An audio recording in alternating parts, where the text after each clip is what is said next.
स्वागत है भाई आप सभी का हमारे YouTube चैनल की फर्स्ट क्लास पे।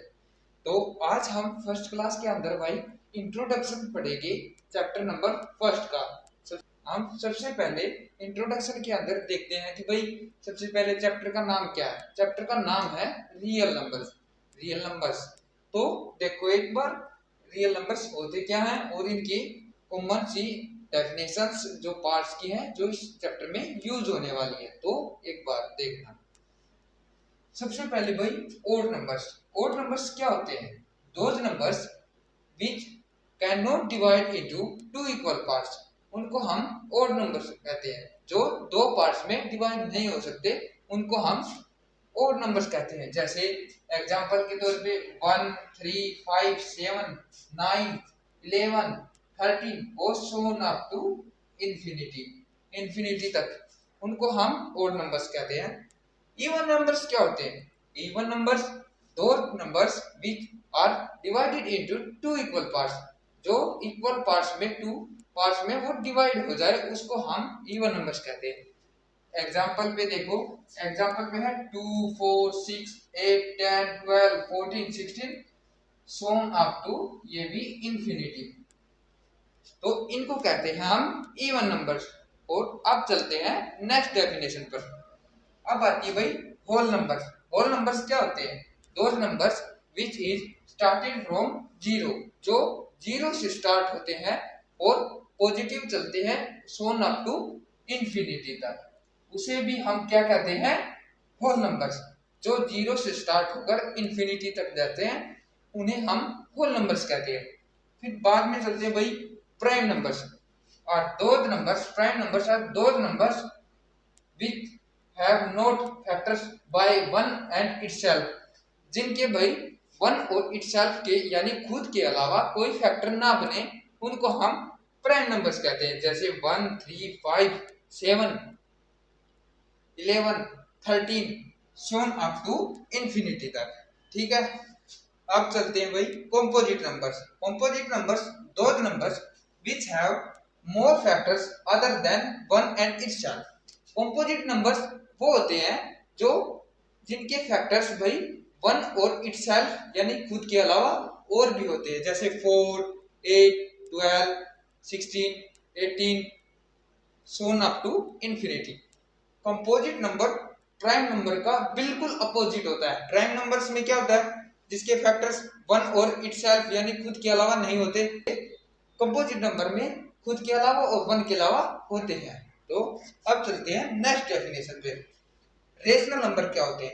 Rational number those numbers which are written in form of p upon में q आर रेशनल नंबर्स। जो p अपॉन q की फॉर्म में लिखे जाएं उसे हम रेशनल नंबर्स कहते हैं।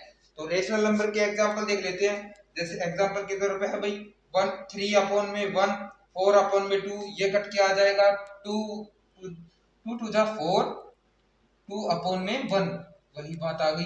ये भी रेशनल नंबर है। 8 अपॉन में 3 ये भी रेशनल नंबर है एक्सेट्रा। आप कुछ भी और भी लगा सकते हो जैसे 7 अपॉन में 3, 9 अपॉन में 3 और so on up to etcetera. अब चलते हैं इरेशनल नंबर पर। इरेशनल नंबर क्या होते हैं? Those numbers which are not written in the form of p upon में q। जो p अपॉन q की फॉर्म में ना रिटन किए जैसे ना लिखा जाए उसे कहते हैं हम इरेशनल नंबर। जैसे √2, √3, √5, √7, √9।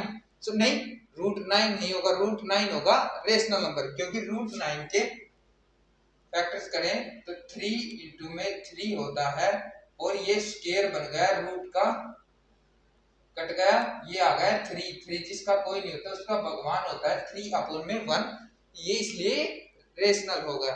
तो जैसे √3, √2, √5, √7, √11, √13, √17 इनको कहते हैं हम इरेशनल नंबर्स। अब हमने शुरुआत में देखा था रियल नंबर। रियल नंबर्स वे नंबर्स होते हैं जो रेशनल भी होते हैं और इरेशनल भी होते हैं। कैसे देखो, और real numbers are those numbers expressed in number line. जो नंबर लाइन पर शो किए जाते हैं पॉजिटिव भी होते हैं नेगेटिव भी होते हैं। जैसे देखो जैसे 0, 1, 2, 3, -1, -2, -3 इनको कहते हैं रियल नंबर्स। जो नंबर लाइन पर शो किए जाते हैं। अब नेक्स्ट पढ़ने के लिए चलते हैं नेक्स्ट पेज पर। तो चलो साथ अब पढ़ेंगे हम फंडामेंटल थ्योरम ऑफ अर्थमेटिक, जो कि रियल नंबर्स चैप्टर के बहुत इंपॉर्टेंट एक थिंग्स है, जो कि इसमें एक ऐसी टर्म है, ये ऐसी थ्योरम है भाई जो रियल नंबर्स चैप्टर में यूज होगी हमेशा। तो कैसे देखो एक बार सभी, फंडामेंटल थ्योरम ऑफ अर्थमेटिक क्या कहती है? Every composite numbers can be written as a prime in only one way. ये कहती है भाई जो भी कंपोजिट नंबर होगा वो लिखा जाएगा प्राइम नंबर्स की फॉर्म में ओनली वन वे, यानी एक वे के अंदर। एग्जांपल देखो एक बार, एग्जांपल में जैसे 66 को कैसे लिख सकते हैं? 11 इंटू 3 इंटू 2, यानी 11 3 जा 33, 33 2 जा 66, इन ओनली वन वे में लिखा गया है। इसीलिए ये फंडामेंटल थ्योरम ऑफ अर्थमेटिक ये चीज कहती है। जैसे भाई 420 है, 420 है, उसको लिखेंगे 2 2 जा 4, 4 3 जा 12, 12 5 27 जा 420। तो इस प्रकार से ये लिखी जाएगी। इसके बाद चलते हैं भाई हम एचसीएफ एंड एलसीएम फाइंड करने यूजिंग प्राइम फैक्टराइजेशन। ये हम बचपन से सीखते आए हैं भाई, हम 5th 4th क्लास से सीखते आए हैं prime factorization method. Prime factorization method क्या कहता है हमें, देखो एक बार कैसे निकालते हैं प्राइम फैक्टराइजेशन से एचसीएफ और एलसीएम को। एग्जांपल देखो, जैसे हमें निकालना है, ये एग्जांपल लिया था हमने 420 का और 66 का हमें एलसीएम निकालना है। तो हम सबसे पहले इसको इस प्रकार से फैक्टर्स में डिवाइड कर लेंगे। जैसे हमने ये लिखा है भाई 2 3 जा 6, 6 11 जा 66, ऐसे लिख दिया। ये होता है ये प्राइम फैक्टराइजेशन, प्राइम की फॉर्म में होगा ये, इसी को कहते हैं हम प्राइम फैक्टराइजेशन मेथड।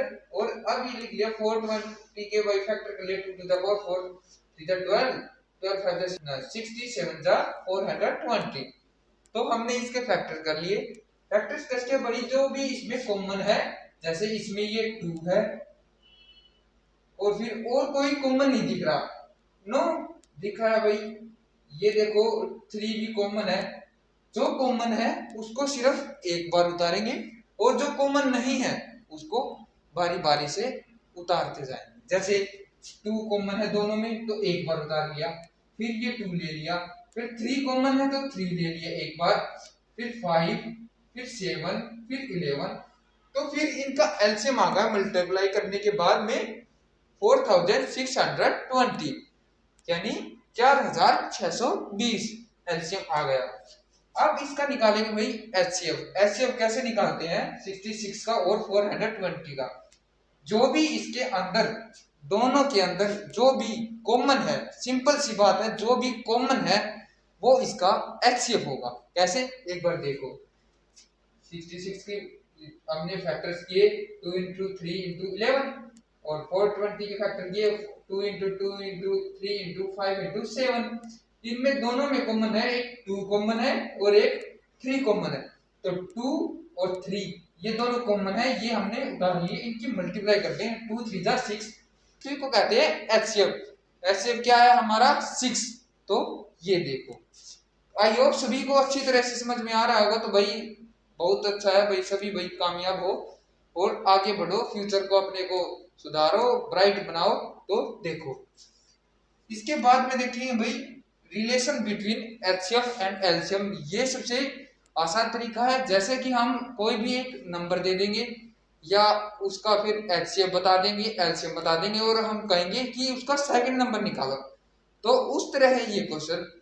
ये एग्जाम के लिए बहुत इंपॉर्टेंट क्वेश्चन है, तो एक बार ये आना जरूरी है और ये एग्जाम में जरूर आएगा भाई। मोस्ट इंपोर्टेंट क्वेश्चन है ये एग्जाम पॉइंट ऑफ व्यू से।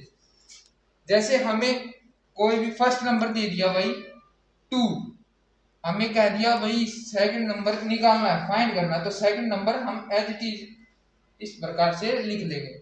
और इनका एचसीएफ दे दिया हमें 8, एलसीएम दे दिया 16।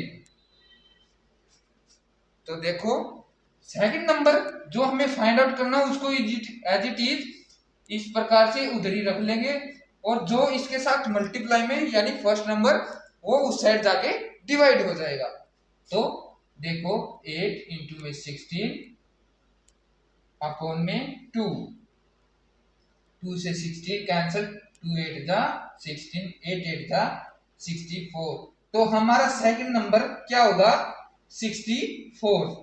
इसी से हम अपने जैसे फर्स्ट नंबर गिवन हो, सेकंड नंबर गिवन हो और इन दोनों का एलसीएम गिवन हो तो हम इस प्रकार से एलसीएम भी निकाल सकते हैं। और एलसीएम गिवन हो तो एलसीएम निकाल सकते हैं। ये दोनों की इनमें से कोई एक नंबर मिस हो तो एक नंबर दे रखा हो और एलसीएम एलसीएम दे रखा तो वो फर्स्ट नंबर फाइंड आउट कर सकते हैं। आई होप सभी को वीडियो बहुत अच्छी लगी होगी। तो भाई सभी शेयर करें अपने दोस्तों के साथ, लाइक करें और सब्सक्राइब करें चैनल को, आगे बढ़ाएं। हम आपके फ्यूचर के साथ हैं भाई, आपके फ्यूचर को आगे ब्राइट करने में आपके साथ रहेंगे। आई होप सभी अच्छे हैं और अपने परिवार के साथ अच्छे बने रहें और भाई सभी को खुशियां बांटे और सभी के साथ से वीडियो शेयर करें अपने दोस्तों के साथ जो आपके साथ क्लास में है उसके साथ भी करें और अपने फ्रेंड सर्कल में शेयर करें। तो जय हिंद, जय भारत। इंट्रोडक्शन कंप्लीट हुआ। जय भारत।